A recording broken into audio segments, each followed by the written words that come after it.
J'aime bien les romans. Après, j'ai plus de mal à lire parce que je suis habituée à lire des mangas. Du coup, les romans, ça me demande plus de concentration. Moi, en vrai, c'est pas mal les romans dystopiques.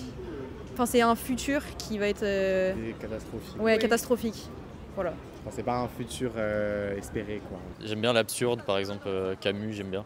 Fantastique et tout ce qui va être intrigue aussi. J'aime bien vraiment ce qui est ancré dans la réalité. Tous les dark romances là, je vous aime pas. C'est des romances qui traitent de parfois sujets un peu qui sont peut-être un peu plus violents, qui méritent parfois un petit avertissement. Et je trouve que parfois ça arrive vite à détourner sur des sujets où il n'y a pas forcément le consentement.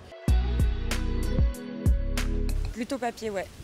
Ça me fait moins mal aux yeux. Sentir le livre, j'aime bien faire le... En fait, il y a la texture du livre oui, en plus, le fait de les mettre dans sa petite collection. Je préfère quand même les livres papier. Après, je lis pas mal sur le téléphone aussi, parce qu'il y a plein d'applis maintenant. Enfin, je suis pas encore trop investie dans la lecture numérique, mais ça me dérangerait pas. Même si je suis plus dans le numérique, je trouverais ça un peu nul quand même d'enlever les livres sous format papier. Parce que c'est quand même avec ça qu'on a commencé à lire quand même. Moi je pense que les livres ça peut apporter surtout un imaginaire aux gens. Ça permet de penser à autre chose pendant un certain temps et d'imaginer vraiment, de vivre dans un autre monde un peu. Déjà ça m'aide à dormir et je trouve que ça permet un peu d'ouvrir ses horizons. Aujourd'hui avec les réseaux, il y a beaucoup de choses qui sont... Enfin les gens ils écrivent pas forcément toujours très bien. Oui. Et si on est toujours habitué à voir des gens qui écrivent mal, au bout d'un moment ça peut quand même un petit peu nous toucher on va dire. Donc la lecture ça permet...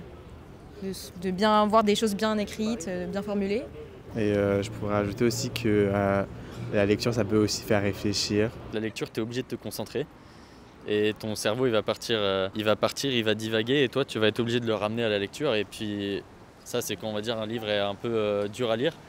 Mais après, il y a d'autres livres qui sont juste des romans qui te mettent dans l'histoire et qui te font que tu n'arrives pas à lâcher ce livre. Et ça aussi, je trouve que c'est génial. Quand tu écris, tu vois que quand tu as lu quelques livres, il y a vraiment une différence. Ça te rajoute du vocabulaire, une manière de décrire quelque chose. Ça va forcément apporter des connaissances ou dans une conversation, on peut donner des exemples de ça ou en parler. Ça peut créer des amitiés. Je sais pas si ça doit vraiment nous apporter quelque chose. On peut aussi juste lire pour se divertir, pour faire passer le temps. Quand c'est un livre où j'étais vraiment à fond dedans, je vais me dire « Ah non, il est déjà fini ouais. ». Du coup, je suis un peu triste. Je sais que j'ai plus ou moins aimé un livre quand je le ferme, je me pose quelques minutes et je réfléchis sur le livre. Il y en a, tu poses, tu le mets sur le côté, au prochain. Souvent, je m'attache au personnage et j'ai envie qu'il y ait une suite pour poursuivre encore mes héros favoris et je ne peux pas. Au contraire, je commence à lire plus vite quand je suis à la fin des histoires qu'au début. Parce que j'ai envie de savoir comment ça va se finir, ce que les personnages deviennent. Mais du coup, c'est plus des livres que je vais être amenée à relire.